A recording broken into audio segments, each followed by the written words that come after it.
Every man who boards that flight has done the numbers. He's read the forums, watched the videos, done the monthly budget on a spreadsheet at his kitchen table. He knows what a pension buys in the Philippines. He's certain of it. What he doesn't know, what nobody on those forums ever tells him, is that the Philippines he budgeted for and the Philippines waiting for him can be two entirely different places. One of them costs pennies. The other one will drain him dry. This is Stanley Whitfield's story. A good man with a fair pension, a careful plan, and absolutely no idea what was about to happen to both. The birthday party is where I should have started paying closer attention. Not because anything dramatic happened at it. That's the whole point, actually. Nothing dramatic happened. 43 people showed up at a function room at a hotel in Angeles City. There were balloons and catered food, and a sound system playing music at a volume that made conversation difficult. And at the end of the evening I handed over £340 to cover the venue and the catering, and I smiled while I did it, because it was Divina's 34th birthday, and I was the man in her life, and that's what you do. I drove back to the condo that night, our condo, the one in the newer building on MacArthur Highway that cost £520 a month instead of the £280 place I'd originally rented, because the original building had made Divina uncomfortable in a way she'd explained carefully and at length, and I sat on the balcony with a bottle of San Miguel, and I did the arithmetic in my head. Rent, party, her mother's medication that month, the nephew's school fees, which I was covering as a loan that had never been discussed as anything other than a loan, and had never been repaid, and probably never would be. My half of the grocery bill, which was not actually half but was called half. The total came to just over £1,600 for the month. My pension was £1,400. I finished the beer and went to bed and told myself it would even out next month. That's what I told myself. It will even out next month. I had been telling myself that for about 14 months by that point, and I want to be honest with you. Next month never evened out once. Let me go back to the beginning, because the beginning is important, and because the beginning was genuinely good, and I think that matters to the story. I took the early retirement package from Royal Mail at 68, 34 years with the Postal Service, the last 12 as a sorting office supervisor in Sheffield, and when the redundancy offer came around, I looked at the number and looked at the grey Sheffield sky outside my kitchen window, and thought, yes, this is the time. My wife Patricia had passed 4 years before that. Ovarian cancer, 18 months from diagnosis to the end, and those 18 months had used up most of what I had in reserve. Not financially, personally. I came out of them emptied in a way that the years after hadn't quite refilled. My brother Keith had been telling me for years to try the Philippines. Keith was 10 years younger than me and had been visiting the country on holiday twice a year since his 50s and had opinions about it that he shared whether or not you asked for them. He said the pace was right for a man like me. He said the people were warm, and the cost of living was low, and the weather was the opposite of Sheffield in January, which he considered sufficient recommendation on its own. I'd resisted for a long time, not from lack of interest, but from the particular inertia of a man who has lived in the same city for most of his life, and finds the mechanics of radical change difficult to initiate. Patricia and I had talked about retiring somewhere warm.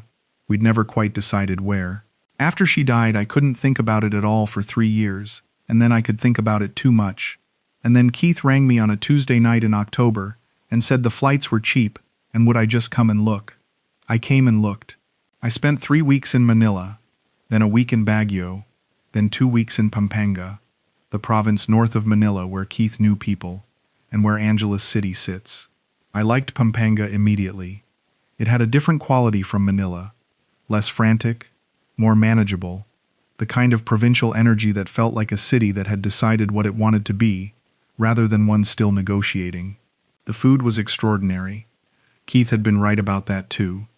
I ate things I couldn't name and enjoyed all of them, and came home to Sheffield having spent approximately £800 for 5 weeks of genuine comfort, which confirmed everything the forums had told me, and felt like proof of something I needed proved. I made the decision over winter. In January, I handed the keys of my Sheffield semi to an estate agent to rent out.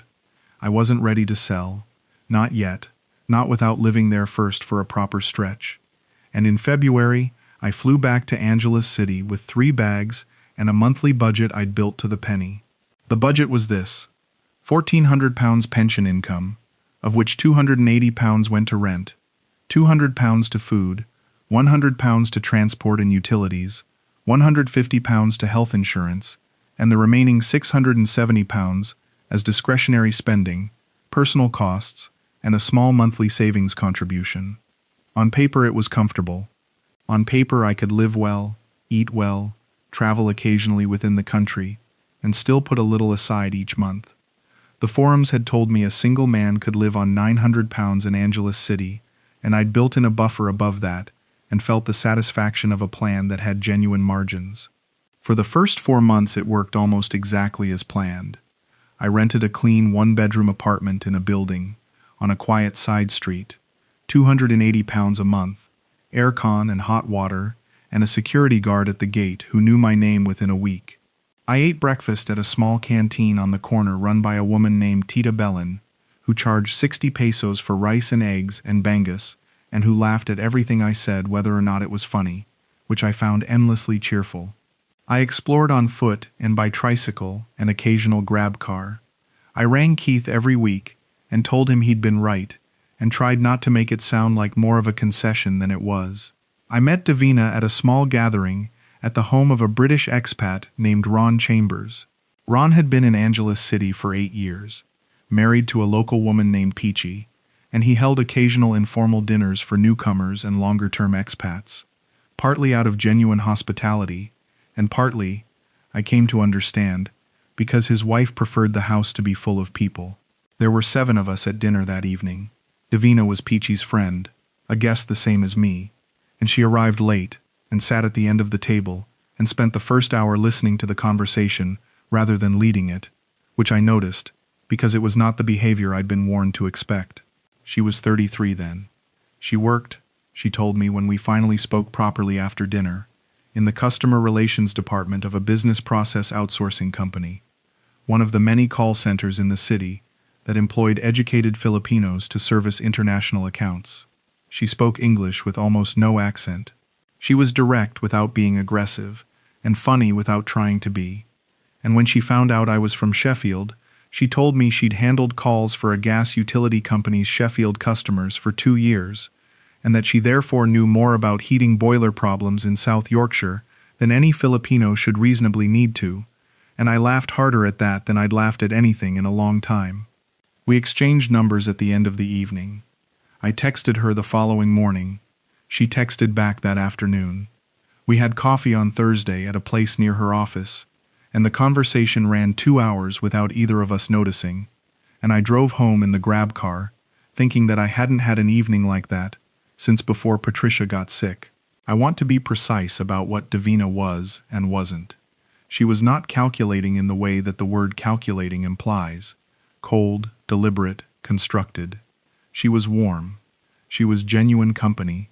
She was curious about me in ways that felt real rather than functional, and our early months together had an ease that I hadn't experienced in a relationship since Patricia. A different kind of ease than Patricia, because Divina was a different kind of person, but real ease nonetheless. She made me feel like a version of myself I hadn't been in years. Present. Engaged. Worth something to someone. None of that was a performance.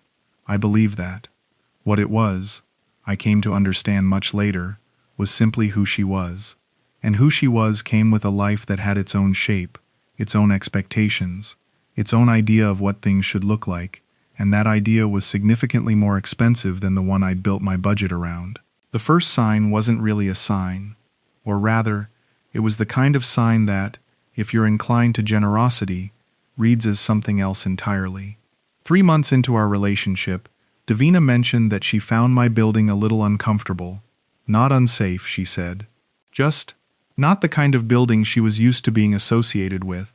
She had friends in the area who might see her coming and going. She didn't want to seem, she paused here, choosing the word carefully, struggling. She wasn't suggesting I move, she said. She was just sharing how she felt. I moved within 6 weeks. The new building on MacArthur Highway was cleaner and newer, and the lobby had marble tile and a uniformed concierge, and the rent was £520 a month. I told myself the difference was worth it for both our comfort. I also told myself that £240 extra per month was manageable, and that the budget had room to flex.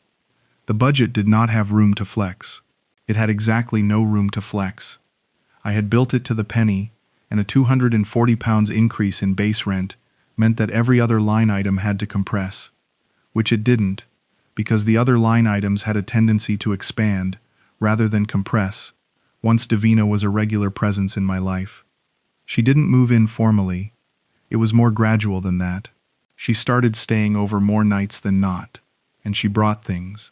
A few clothes, a toiletry bag, eventually a second toiletry bag, eventually items that required a drawer, and by month 5 she was functionally living with me, while maintaining her own apartment, which she kept because, she said, her family wouldn't understand if she was living openly with a man she wasn't married to. I paid the full rent on the MacArthur Highway condo. She paid her own apartment rent, which she mentioned periodically in the context of how much she was spending to maintain the arrangement that protected both of us from family judgment. The nephew's school fees came up in month 6. His name was J.R., 8 years old, her sister Mylene's son, and he was attending a private school in the city because Mylene had started him there and felt the disruption of moving him to a public school would damage him. The fees were £180 a term. Mylene was a single mother on an inconsistent income. Divina was covering JR's fees herself, but it was a strain, she said, and she hated to ask. But could I possibly contribute while she got back on her feet? I said yes. Of course I said yes. He was 8 years old, and his mother was struggling, and £180 a term was not, in isolation, a sum that required agonizing over. The next term she asked again, and the one after. By the end of year 1, I had paid 3 terms of JR's private school fees, and the contribution had shifted from a one-time help to something closer to a standing arrangement that I had never formally agreed to, but had also never formally refused. That pattern, the one-time help that becomes a standing arrangement through nothing more dramatic than repetition and the absence of my objection, turned out to be the central financial dynamic of my relationship with Divina, and I want to describe it as accurately as I can because I think it's the thing that's hardest to explain to people who haven't experienced it. Nobody took anything from me. That's the plain truth, and it's the thing that makes the whole experience so difficult to categorize. There was no fraud, there was no deception in the legal sense. What there was, instead, was a life that had been lived a certain way before I arrived, and that continued to be lived that way after I arrived, with the critical difference that I was now the person funding the gap between that life and what her income could support. Her phone, for example. Divina's phone was a mid-range Samsung that she'd had for a year, and that was, she said, increasingly unreliable. She mentioned this several times over the course of a month, in the conversational way that someone mentions a recurring problem, not asking, just noting. After the 4th mention, I suggested we go look at phones together, and I bought her a new one for £280. She thanked me warmly, and I felt good about it, and that was that. 6 months later, her phone was fine, but her laptop was aging, and the pattern repeated. Then her sister Mylene needed help with a hospital bill for their mother. Then there was the fiesta in the barangay where Divina had grown up, and she needed to bring something appropriate because people would be watching, and appropriate in this context meant a prepared dish for 40 that cost £160 to source and prepare. Each of these things was reasonable in isolation. I have to keep saying that because it's important and it's true. A phone, a laptop, a hospital bill, a dish for a family celebration. None of these is unreasonable. A decent man helps with these things when he has the means. I had the means, or appeared to, and so I helped. What I wasn't accounting for, month after month, was the accumulation. I wasn't looking at the total. I was looking at each thing individually, and assessing each thing individually, and finding each thing individually manageable, and I was not stepping back to look at what all of those individually manageable things added up to. They added up to a monthly expenditure that consistently ran between £1,700 and £2,200, against a pension income of £1,400. The gap, between £300 and £800 per month, variable but never zero, was coming from my savings. The Sheffield house money I'd brought with me as a buffer. The inheritance from Patricia's parents that I'd always intended to leave untouched. I discovered this, or acknowledged it properly for the first time, about 18 months in, when I did what I should have been doing every month from the start. I added up everything I'd spent since arriving, and subtracted everything I'd received. The number I arrived at was not possible. I checked it 3 times. Then I sat in the condo on the balcony where I'd sat on Divina's birthday with the San Miguel, and I looked at the number and I thought, how did this happen without me noticing? The answer was the same as it always is. It happened one reasonable thing at a time. I rang my brother Keith that evening. Keith lived in Nottingham, and had a directness that I'd spent most of our adult lives finding irritating, and that I was suddenly very grateful for. I told him the number. 22 months in, I had drawn £41,000 from my savings. Keith was quiet for a moment, which was unusual for him. Then he said, "Stan, that's more than 2 years of your pension." I said, "I know." He said, "What's it gone on?" I started listing things, and he let me list them without interrupting for about 3 minutes, and then he said, "Stan, stop. I'm going to ask you one question. Does Divina know that you're spending more than you earn every month?" I said I didn't know. He said, "Does she know roughly what your pension is?" I said I thought so. We'd talked about money in general terms. She knew I was on a fixed income, that I wasn't wealthy, that the pension covered my comfortable life in the Philippines, but wasn't a reservoir of unlimited funds. I thought she knew that. Keith said, "Then either she knows, and she's allowing it to continue, or she doesn't know, and you need to tell her. Either way, Stan, something has to change." I sat with that call for 3 days before I did anything with it. Not because I disagreed with Keith, but because I knew he was right, and I wasn't ready to act on it being right. Acting on it meant a conversation that would clarify something I had been actively avoiding clarifying, which was what exactly I was to Divina, and what the relationship looked like from where she stood. I had my own version of that. My version was, I was the man she loved, and she was a woman from a culture where family obligation was structural rather than optional, and the financial realities of our situation were something we could address together as partners who had a shared interest in the relationship's sustainability. I was afraid her version might be different. I asked her to dinner at a restaurant we liked, a small Filipino place near the old Clark area, with ceiling fans and good sinigang, and after we'd eaten, I told her I wanted to talk about something practical. I said the word practical deliberately, because I wanted the conversation to stay calm and factual. I said that I'd been going through my finances and I was spending significantly more each month than my pension provided, and that I had been drawing on savings to cover the gap, and that this wasn't sustainable long term. She listened carefully. She didn't interrupt. When I finished, she said, "How much more?" I told her the monthly average. She looked at the table for a moment. Then she said, "I didn't know it was that much." I said, "I'm not blaming you. I'm just telling you what the reality is." She said, "What do you want to do?"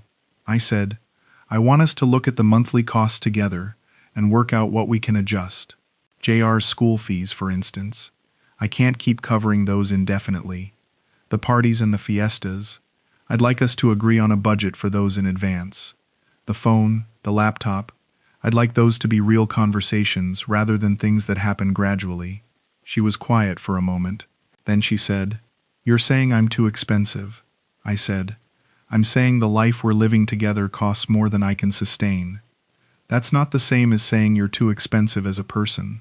She said, "It feels the same." I said, "I understand that, but I need you to understand the numbers." She said, "I do understand them now." She looked up at me. "Can I think about this?" I said, "Of course." We drove home in near silence. She was civil, but contained in the way she sometimes was when something was sitting in her that she hadn't finished processing, and I gave her the space for it, and told myself the conversation had gone as well as it could have. What happened over the following 2 weeks was subtle enough that I couldn't have pointed to any single incident and said this is the moment things changed. But things changed. The ease we'd had, the natural, unconstructed ease that had been the thing I valued most about us, became slightly effortful. Not hostile, not dramatic, just slightly effortful, as if both of us were now aware of a thing we hadn't been aware of before and weren't quite sure how to sit with it. She cooked less at the condo. She spent more evenings at her own apartment. She was warm when we were together, but there was slightly more together to be warm in, and slightly less of the between together that couples have. The ordinary shared texture of daily life. The fiesta came up a month after that conversation. Her cousin's barangay, a big annual celebration. She'd been going every year since she was a child. She wasn't asking me for money, she said. She knew I was watching the budget. But she was going, and she wanted me to understand that attending properly meant bringing something, and she was going to cover it herself this time. She said it without accusation. She said it in the tone of a woman who has adjusted her expectations and wants you to know she's adjusted them without making a scene about it. I said, "How much is it?" She said, "Don't worry about it, Stan." I said, "Divina, how much?" She said, "About £180 for the food contribution, and a little for the travel. Don't worry." I gave her £250 and told her to have a good time, and she thanked me and kissed me on the cheek, and I sat in the condo alone that evening, feeling like I had failed a test I hadn't been told I was taking. The thing I kept wrestling with, the thing that made the whole situation so difficult to resolve, was that Divina's expectations weren't unreasonable by her own framework. That's the honest truth, and I had to face it eventually. She came from a world where the man in a woman's life demonstrated care through provision, where attending a family fiesta without bringing something appropriate would have reflected on her in ways I didn't fully understand, but that were real and significant to her, where her friends lived in the kind of condo we lived in, and did the things we did, and anything less would have marked her as going backwards. None of these were invented standards. They were her community's standards, the standards she'd grown up measuring herself against, and I had stepped into that community and taken on a role within it without understanding what the role required. My pension was enough for my Philippines. It was not enough for hers. And the difficulty was that her Philippines wasn't a pretension or a performance. It was just where she lived and who she was, and I hadn't understood that distinction when I fell in love with her. The relationship ended, if you can call it ending, through a process of gradual withdrawal rather than a break. There was no confrontation. There was no final betrayal. There was instead a cooling that happened over about 4 months, during which we saw each other less and less, and spoke about it less and less, and at some point I stopped expecting her to come on Wednesday evenings, and she stopped coming, and the Wednesday evenings passed without comment from either of us, until it was clear that they were just evenings now, rather than the particular kind of evening they'd been. I rang her on a Sunday in March, about 5 months after the restaurant conversation, and said I thought we should acknowledge what had happened. She said she agreed. I said I didn't regret the time we'd had. She said she didn't either. I said I was sorry I couldn't be what she needed, and she said she was sorry she hadn't understood what I could manage. And both of those things were true, and both of them were said with a genuine softness that I found, in the weeks after, harder to move past than anger would have been. There's nothing to be angry at in a situation like this. That's the other thing nobody warns you about. You can't be angry at a woman for being who she was before you met her. You can't be angry at a fiesta, or a school fee, or a condo building on a main road. You can be sad, and I was sad, and you can be rueful about the money, and I was that too, and you can feel the particular exhaustion of a man who has arrived at his mid-70s, having spent significant emotional and financial resources on something that didn't work out, and I felt all of that. But anger? I looked for it and I couldn't find it, and I'm not sure that's wisdom so much as an accurate read of the situation. She hadn't lied to me. She hadn't stolen from me. She had been a particular kind of person, and I had chosen to love that person without fully understanding what that person's life would cost me. That choice was mine. I moved back to the smaller apartment 3 months after the relationship ended. A different building this time, not the original one from year one, but a similar price point. £295 a month, clean and quiet. A little garden out front where 2 cats lived that belonged to nobody and everybody, and that I fed irregularly, because the woman at Tita Belen's canteen said it was bad luck to feed stray cats too consistently. I don't know if that's true, but I observe it anyway. I spoke to Keith a week after I moved. He did not say "I told you so," which I appreciated more than I could express. He said, "Are you all right?" And I said I was getting there. And he said, "Do you need to come home?" And I said I didn't think so. I said I still liked it here. I said that wasn't nothing, actually. That I still liked the place itself. That the country had not failed me, and I didn't want to conflate the country with the relationship, because they weren't the same thing, and it wasn't fair to either to treat them as one. Keith said, "You always were too reasonable for your own good." I said, "Patricia used to say the same." We talked for a while after that about things that had nothing to do with any of it, and when I put the phone down, the apartment was quiet, in the particular way that Filipino evenings get quiet. Not empty, not lonely exactly, just settled. And I sat with that for a while. I've been back on the original budget now for 7 months, or close to it. I'm running at about £1,350 a month, slightly under my pension, which means I'm actually adding a small amount back each month rather than drawing it down. It's taken discipline and a clear-eyed look at what I actually need versus what I'd been spending, and the discipline is manageable because the needs are genuinely modest. A clean room, good food, the occasional taxi, books, a phone that works, the internet. Tita Belen's breakfast 5 mornings a week, which is held at 60 pesos and which I consider non-negotiable on both financial and quality of life grounds. The £41,000 is gone. I've accepted that. It didn't disappear into crime or fraud, which I appreciate in the grim accounting sense. It went into a life I was living, into a relationship I was in, into moments that were real, even when they were expensive. Some of those moments were very good. I don't know how to weigh a very good moment against its cost, and I've stopped trying. What I know is that the forums were right about the country, and right about the number. My pension is a comfortable life here. It always was. What the forums didn't tell me, what nobody tells you, because you have to learn it yourself, is that comfortable is a relative term, and your partner's definition of it is going to matter as much as yours, and you should know what that definition looks like before you start paying for it. I met a man at a small expat gathering last month. Newly arrived, 64, recently retired from a council job in Leeds. He had the look of a man who had done his research and was confident in his numbers. He told me his budget. He told me what he was planning to spend and where and why. He showed me a spreadsheet on his phone that was genuinely impressive in its detail. I listened to all of it. Then I said, "Can I ask you something? Have you met anyone yet?" He said not yet. He'd only been here 3 weeks. I said, "When you do, and you probably will, because this is a warm place, and people connect easily here, find out what her life looks like, what her family expects, what the buildings in her neighborhood tell you about what she thinks comfortable means." He looked at me for a moment, not quite sure what to make of that. Then he said, "Is that from experience?" I said, "Everything I know is from experience." He laughed. I didn't, because I meant it, but I smiled at him, because he was 3 weeks in, and the place still had that particular glow it gets for you at the beginning, when everything is warm and cheap and possible, and you haven't yet learned what it actually costs to live here. Not in pesos, not in pounds, but in the specific currency of knowing yourself well enough to know what you can sustain, and for how long. I hope he gets a good run before he has to learn that. I hope it stays easy for him for a while.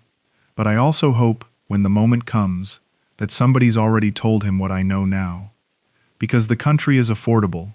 It's the relationships that come with a second price tag. And nobody puts that on the spreadsheet.